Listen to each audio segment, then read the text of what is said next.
Hello everybody, I'm currently driving a cheap L405 Range Rover and I absolutely hate these cars. And now with having one on my drive, I can confirm that the thing I hate the most about this Range Rover is how much I'm enjoying driving it. Yes, that's right, the self-confessed SUV hater is in a bit of a tricky situation at the moment. I feel like a vegetarian who suddenly started eating bacon sandwiches only to discover how undeniably delicious bacon sandwiches are. This really doesn't sit well with me whatsoever. It's going against my core ethos that SUVs are big and unnecessary, impractical cars for families. However, in reality, I'm finding this Range Rover to be a sublime, obese temptress. There's a lot to like about this car. But what does my wife and children think of this? Should you buy yourself a cheap L405 Range Rover? Well, let's find out. My name's Ben, and welcome to Dadcars.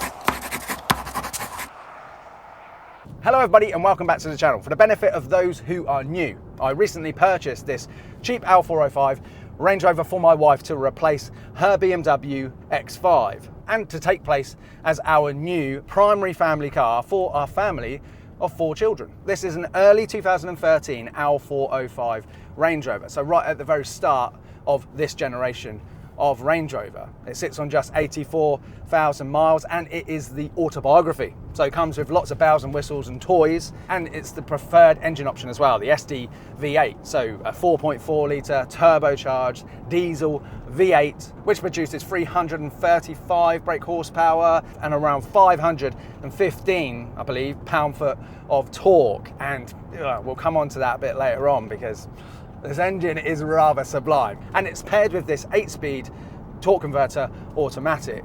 Right, as we're coming up to around about here, good time to talk about the weight. I think these are like 2.4 tons, and it does feel every bit of that 2.4 tons as well.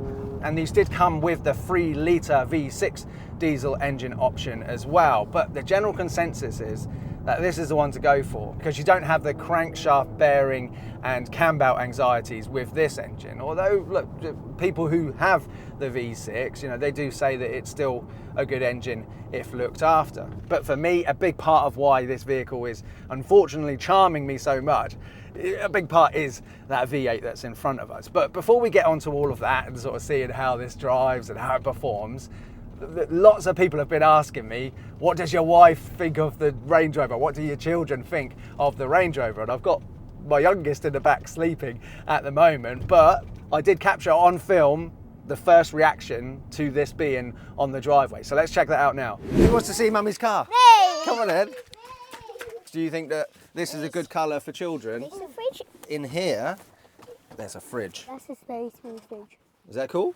Yeah. Not my space. Well, you all managed to climb in quite easily, which is good. I was wondering if it was going to be a bit too high for you. Do you know what the other annoying thing is as well, girls? What? Because you've got to go in child seats, obviously. Yeah. Those seats are heated and ventilated in the back there, but you won't be able to benefit from that because you'll be in a child seat. You want to sit on the front seat and see what the heated ventilated seats are like? I want to see. Right.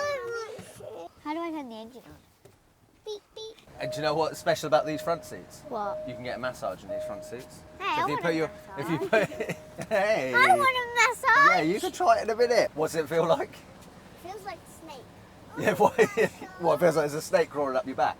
Yeah. And girls, now you think it's cooler, everything, it's got the extended leather pack, so everything's wrapped in leather. The whole dash, all the headline, everything. So it's like, when Daddy had like the Aston Martin or Maserati. The only problem is, girls, with all of this complexity, potentially there's more things to go wrong, isn't it? Right. So it could cost more money to look after. Look, girls, Ah! it's like Daddy's Aventime. It's not as good, obviously, as the Aventime, because nothing is. See how big the boot is? Oh my god, I can still see it. Ginormous. Look, and you press this. Woo! Look. There you go. And there, watch this.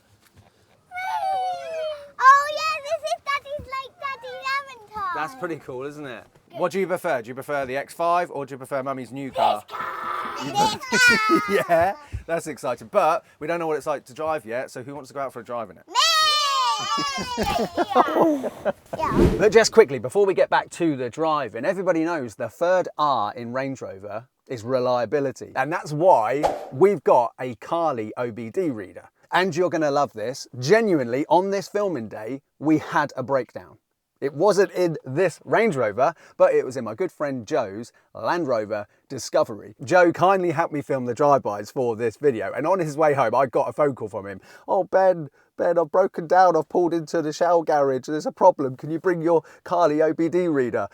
Honestly, this is a true story. And then when I got to the Shell garage, I could see that all of the air suspension on all four sides was completely slammed, and basically he had to pull over because his wheels were rubbing the wheel arches. So we plugged my Carly into his OBD port, and then I ran a diagnostic check on my Carly app on my phone. And sure enough, in stereotypical Land Rover form, there was 24 faults found with his Discovery. So on my Carly app, I was able to clear all of those faults. We then switched his car off and back on again. And sure enough, would you believe it? The air suspension lifted back up into its normal setting and he was able to get home. And I promise you that is an honest, true story. And it's why I actually keep our Carly in the glove box of the Range Rover here, because this is the most likely car that's gonna need it. Because everybody tells me these Range Rovers are not cars you can just continue to drive indefinitely with loads of faults on them. You need to find out if it's a serious fault and if it needs sorting, because you could do damage to the car and definitely damage to your pocket. So if, like me, you love seriously depreciated performance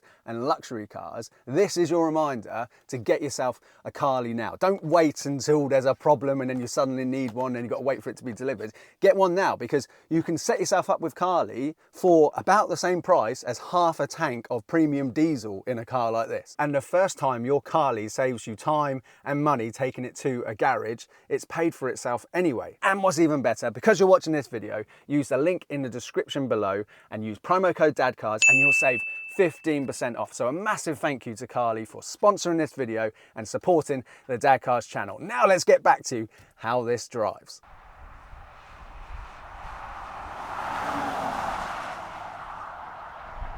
And what does my wife think of the Rangey? Well, look, bear in mind that she is not a car enthusiast. She is not a petrol head. Before I bought her the third generation X5, she had a Mark IV Golf, and she wanted me to just replace that with a Tiguan. You know, not even like the new shaped Tiguan. She one of those early sort of ugly old lady looking Tiguans. So she definitely isn't somebody who's picky and needs to be driving around in a certain type of vehicle, but I'm pleased to say that she is really enjoying the Rangey.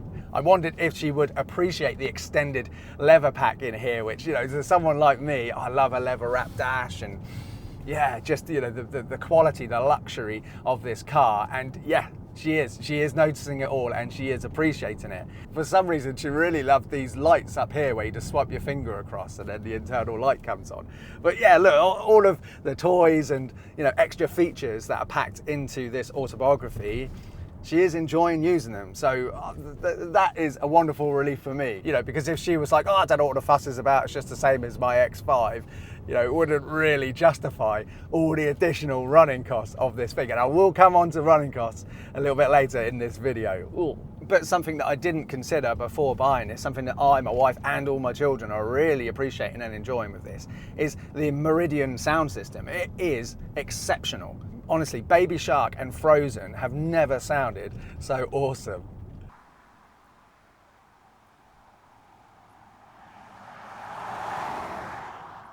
Now, interestingly, as we move on to how this drives and performs, my wife is convinced that this is faster than her 30D third generation X5, when in fact, from 0 to like 40, this definitely isn't as punchy as the X5. But I just find that fascinating how, you know, different drivers, different driving habits, you know, how it is that they use the performance of their vehicle. Yeah, she is convinced that this is faster than the X5. Sport mode is a lot more responsive, you know, holds you in a lower gear, leaves you in that gear for a bit longer. And basically every busy roundabout when I'm using this car, I always put it into sport mode. Look, I've got another roundabout here. We'll do it from a stop. So I'll leave it in drive. There we go. 3, 2, 1. In drive, for me, it's very, very, very, very slow. Even the 30D X5 is a far more competent roundabout beast than the L405, the SDV8. But where this car is undeniably superior to the X5 is when you're already traveling at speed. So when you're on a dual carriageway, when you're on the motorway and you need to overtake somebody, honestly, this V8 is glorious. It's amazing. It pains me to say this, but I really enjoy driving this on a run. And I've done a few in it since buying it. It's just so effortless, so composed. It can tear past everything, but the whole time, you could be holding a cup of tea on a saucer and you wouldn't spill a drop. It's an absolute beast of a road trip family car, this. All in quiet refinement whilst having a back massage, crisp, cool aircon, panoramic sunroof. Honestly, yeah, it is amazing on a run, this.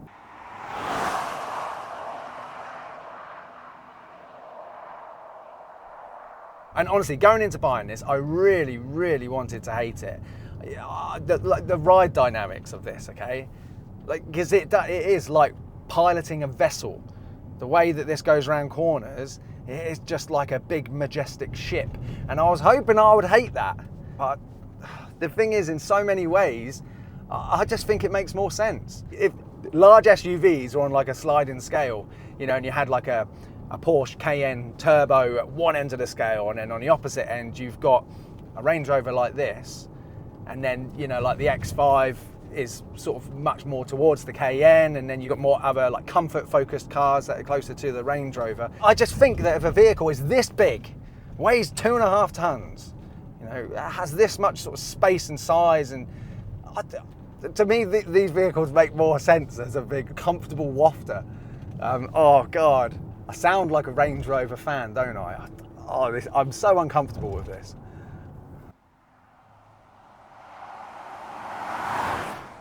Now, come on, back to reality. Let's talk about something sobering.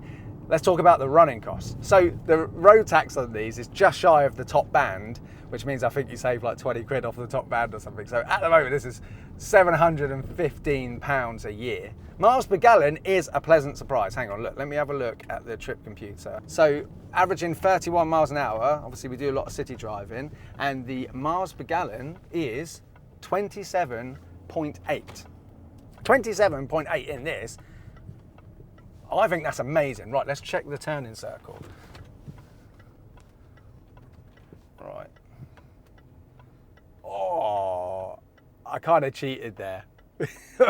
But, I mean, that demonstrates the turning circle is not actually that bad.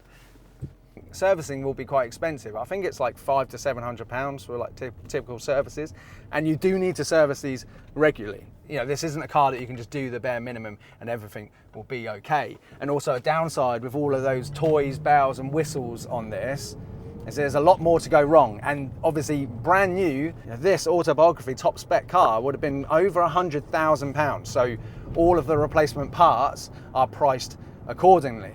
I have mentally prepared myself that the annual servicing and maintenance on this vehicle is going to be no less than £2,000. And obviously not forgetting what is perhaps the biggest expense now for running one of these Range Rovers, insurance. Because yeah, we ran some insurance quotes and it was 5 times more expensive to insure this than my wife's X5. So look, I know that's all like individual dependent, where you live and all that sort of thing. But yeah, if you pay like £500 to insure your other car, which is a similar value to this, it could be that you're paying over £2,000 to insure one of these annually. But when you consider that I bought this for £15,000, and there's lots of other cars that are in the same class as this, large SUVs that you can buy pre-owned today for £15,000 that had a much lower new list price than this. So these have seen massive depreciation. So if, like me, you are a master of man maths, then you can kind of factor that into it as well. If you can find a palatable insurance quote, if at least £2,000 a year in maintenance costs is acceptable to you, if you can comfortably afford that, then right now really is an exceptional time to buy one of these with values being like they are. One piece of advice I would give you though is that if you can stretch a little bit more, perhaps as much as 20,000 or low 20s, go for one of these which is like 2015 onwards, because well, I've heard that some people say that from 2015 onwards they ironed out some of the unreliability issues with these early ones, but also that will be ULEZ compliant. This one isn't ULEZ compliant, and you know, perhaps the ones that are ULEZ compliant might hold their value a little bit better as well. Now, the final big topic I want to cover on this before I give you my closing summary is safety. So obviously, unsurprisingly, these achieved excellent 5-star NCAP safety ratings. But going more so than that, this is a huge observation that I've made since driving this, particularly when I've got little ones in the back. I have never felt more safe in a vehicle than in this. And I've driven other cars on the channel, like the Alfa Romeo Giulia Quadrifoglio, that achieved a higher NCAP safety rating than this. And there's obviously questions about how safe a car is with a massive high center of gravity and things like that as well. But look, all of that aside, it doesn't matter, right? My perception, how I feel whilst I'm driving this vehicle, I've never felt safer. Honestly, I feel like a sledgehammer of a vessel floating around. I feel like my children are up so high that I feel like, honestly, the perception of safety with Range Rovers, that feeling it gives you, something worth taking note of.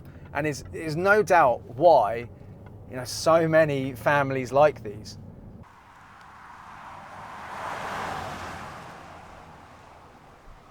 The Range Rover is patient zero for the SUV, the crossover pandemic. The core fundamental, undeniable reasons why this is such a lovely thing to drive around with your family: the visibility, the perception of safety, the perception of practicality. This is where it began. And then BMW, funnily enough, with the X5, they then sort of made something on a sliding scale which was closer towards a car, something at a lower price point, making SUVs more accessible to more people. And then the rest is history. Obviously now, like every car, every manufacturer has got varied sizes and budgets of crossovers, SUVs now, and that's why everyone's got them. And so yeah, it does make me feel uncomfortable that I do actually really enjoy driving this thing, and I think these are excellent.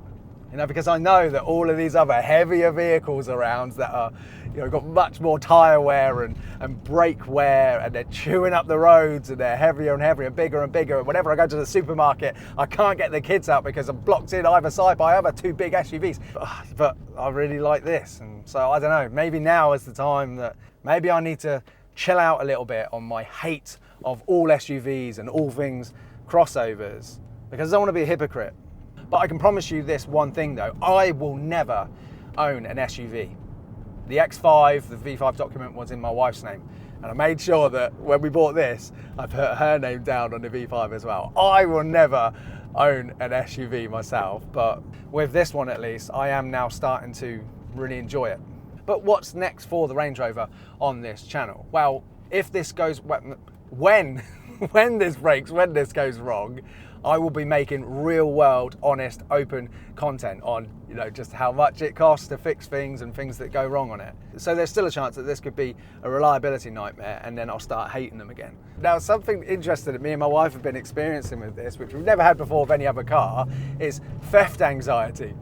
And I know some of you will say, oh, chill out, mate. Look, who's going to want to steal a 15 grand old Range Rover like that? But these are apparently super easy to steal. But yeah, when we go do a food shop or we park it somewhere random, we've both experienced it separately. We come back and we're like, oh, yeah, I came out to look for the car and I didn't see it straight away, and then I worried that it got stolen. So I want to sort of look into theft proofing measures, and I'll make a video about that as well. Also, some of you might be thinking, how do you fit 4 children in here, because it's only a 5-seater? And I'll be making a multi-mac installation video on this because we've got a really cool seat. Maybe just before the X5 sales, I should do a back-to-back comparison of these two vehicles, because these and the X5s are effectively the same price to buy used now. But all of my uncomfortable admiration for this Range Rover has made me hell-bent on making sure that my next dad car that I'm buying for £10,000 or less is the most exciting car with rear seats I possibly can buy. And